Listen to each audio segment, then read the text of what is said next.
बिस्मिल्लाहिर्रहमानिर्रहीम अस्सलाम वालेकुम। मैं आपका दोस्त गुलाम मुर्तज़ा, तुसीं वेख रहे मुर्तज़ा टीवी। मेरे चैनल सबसक्राइब करो, नाल एक बैल का बटन है वो भी ओके करो क्योंकि हर वीडियो मेरे वीर दोस्तों की जल्दी पहुँच सके। दोस्तों गब्बन छोटी है, 3 तो 4 दिन लै जाएगी माशाल्लाह। खब्बियां दा बहाना, मुठ दा थाना, कद चंगा माशाल्लाह। नीली दा प्योर दाना है माशाल्लाह। तो कमेंट आने चाहिए दोस्तों माशाल्लाह।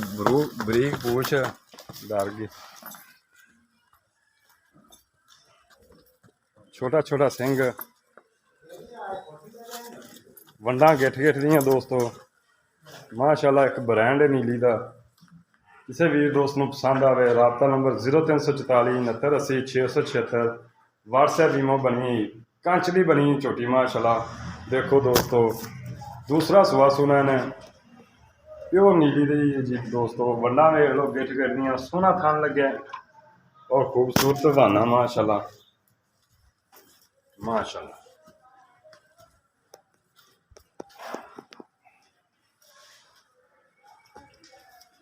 धौन लम्मी दोस्तों,